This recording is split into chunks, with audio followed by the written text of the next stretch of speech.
কন্যাশ্রী আচার্য, contact number 84-205 নিচে দেওয়া হচ্ছে।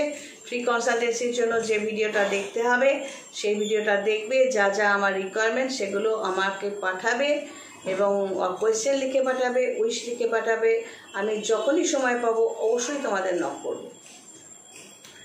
একসাথে 2-3 জনকে কলকাতাটা লিখে দিই যখন বাড়িতে আসি, এবার যা লাইনটা আগে লেগে যায় সেই কথা বলে, সুতরাং ওয়েট করবে, আবার পরে ফোন করে নেবে। তো আজকের কথাটা হচ্ছে জ্যোতিষী নিয়ে। এখন তো অনেক জ্যোতিষী বাজারে রয়েছে, তারপর বিভিন্ন অ্যাপসের মধ্যে রয়েছে। একটা জিনিস বুঝতে হবে কি জানো তো, জ্যোতিষবিদ্যাটা আর হস্তরেখা বিদ্যাটা এতটাই ক্রিটিক্যাল, তোমার যদি পঞ্চম অষ্টমের কানেকশন না থাকে, না তো তুমি জ্যোতিষী হতে পারবে, না তুমি তান্ত্রিক হতে পারবে, কিছুই শিখতে পারবে না। এই সাবজেক্টটা একটার সাথে একটা রিলেটেড। তো এই কানেকশানটা থাকতে হবে। যেমন যে চাকরি করছে তার রবির আর 6th হাউসের কানেকশান আছে, সেই জন্য সে চাকরি করছে। যে ব্যবসা করছে তার 10th হাউস এবং 7th হাউসের কানেকশান রয়েছে, তাই সে ব্যবসা করছে। খুব কম লোকের থাকে যে চাকরির এবং ব্যবসার কানেকশান। আমার ছিল, ধরো 20%-এর যদি চাকরির এবং ব্যবসার কানেকশান থেকে থাকে, আমি ওই 20%-এর মধ্যেই পড়ি। বাট আমি এই লাইনে চলে এসেছি, কারণ এটা স্পিরিচুয়াল ওয়ার্ল্ড, কোথাও একটা ভগবানের টাচ আছে এবং এখান থেকে পয়সাও আসে এবং বিদ্যেটাও আসে, সুনামটাও আসে। দুর্নাম করার লোকের তো অভাব নেই, সেটা নিয়ে মাথা কামাই না।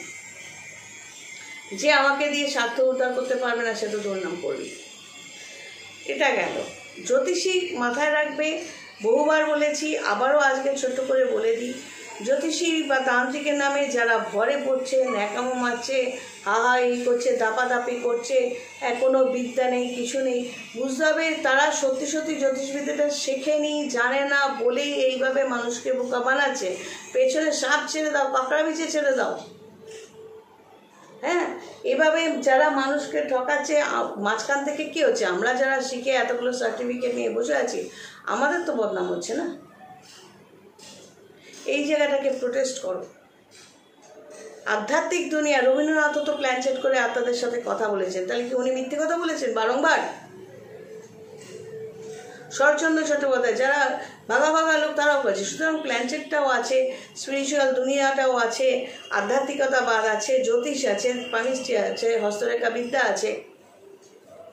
এবার যারা মাঝখান থেকে একটুখানি ইয়ে করে বলছে, আপনি বিচ্ছেদ করেন, আপনি বশীকরণ করেন, আমারটা করে দিন না, আমি বুঝতে পারি এগুলো মূর্খ, ব্লক করে দিই, উত্তরই দিই না। কিন্তু যাই হোক, এগুলো মূর্খ হোক, যাই হোক, এদের টাকাটাও তো 500 টাকা হলেও তো এই চিটিংবাজের কাছে যায়। তো এই জায়গাটাকে প্রোটেস্ট করতে হবে, তো এদের চ্যালেঞ্জ করতে হবে। ভরে পড়েছো, কি ভরে পড়েছো? এত সর্বশক্তিমান ঈশ্বর তোমার ওপর ভর করেছে, গাঁজাখুরি মারার জায়গা পাও না। খারাপ শক্তি, যেটা নেগেটিভ শক্তি, পিশাচ শক্তি, প্রেত শক্তি, তারা ভর করে। কীরকমভাবে? একটা সাধারণ মানুষ দেখা গেল সে হঠাৎ করে তার ব্যবহারটাই পাল্টে গেল, সে খুব রাউত ব্যবহার করছে, অন্য বিভিন্ন উৎপাটাং জিনিস খাচ্ছে। কারণ মারা যাওয়ার পর যে শক্তিগুলো, প্রেত শক্তি যেটাকে বলছে, ভূত কেন বলছে? যে মরে গেছে সে অতীত, অতীত মানে ভূত, তাই সে ভূত। এবার ওই যে পিশাচের দুনিয়াটা, ওই দুনিয়ার মধ্যে যে যেভাবে অবস্থান করছে, ওই শক্তিগুলো, ওই প্রেত শক্তিগুলো, যারা খিদে পাচ্ছে, খেতে পাচ্ছে না, সেক্সুয়াল লাইফ লিড করতে চাইছে, পাচ্ছে না, হ্যাঁ, আরও জামা কাপড় পছন্দ পাচ্ছে না, তাদের তো শরীরটাই নেই, তখন তারা এক একটা বডি পজেস করার চেষ্টা করে এবং নিজেদের যে খাইগুলো মেটানোর চেষ্টা করে। এরা যখন কেউ পজেসড হয়ে যায় এই নেগেটিভ শক্তির দ্বারা, দেখা যায় তখন তার মধ্যে অনেক নেগেটিভ জিনিস দেখা যায় এবং সে ঠাকুর দেবতার ওই ঘটা করে লোক দেখানো এক জিনিস, কিন্তু সত্যি সত্যি মন থেকে মানা বা জপ করা সেগুলো কিন্তু করে না। এটা বুঝতে হবে। সর্বশক্তিমান ঈশ্বর কোনো মানুষের মধ্যে এসে ভর করবে, এটা হয় না, এটাকে বন্ধ করতে হবে। হোমযজ্ঞ অবশ্যই দরকার আছে, হোমযজ্ঞের কার্যকারিতা অবশ্যই দরকার আছে, বাট সেটা তন্ত্র নয়।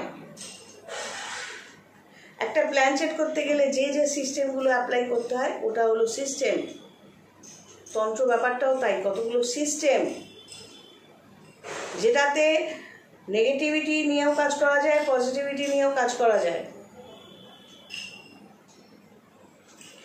অনেকে আছে প্রেত চর্চা করতে গিয়ে ডেকে তো ফেললো, আর ফেরত পাঠাতে পারলো না, সে নিজেও ভুগলো, মরলো এবং আরও 10 জনের 12টা বাজিয়ে দিয়ে গেল। সেই জন্য তন্ত্রচর্চা করতে গেলে পারফেক্টলি এগোতে হবে।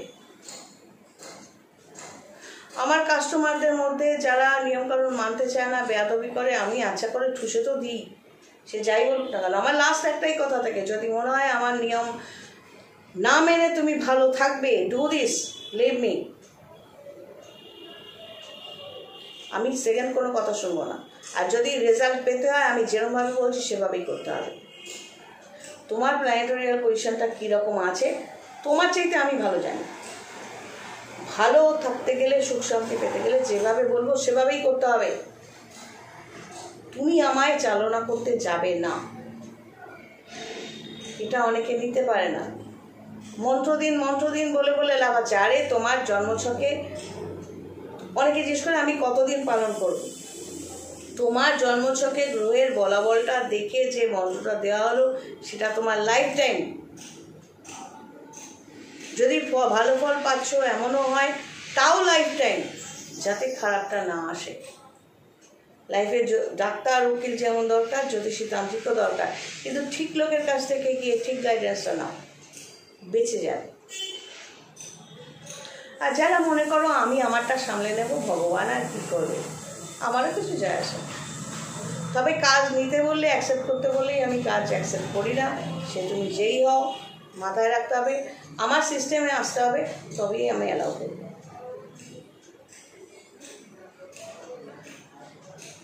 চলো আজ এই পর্যন্ত। এরপরে ভিডিওটা আমি করব সেটা হলো কিছু আধ্যাত্মিক দুনিয়া নিয়ে, এবং মারা যাওয়ার পর কী অবস্থানে কে থাকে সেগুলো নিয়ে। আশা করি ভালো লাগবে। কিছু প্রমাণ তো অবশ্য দেবই, দিয়েই করব, যাতে যুক্তি দিয়ে, প্রমাণ দিয়ে তোমরা জায়গাগুলো বুঝতে পারো। সবাই ভালো থেকো। God bless and take care.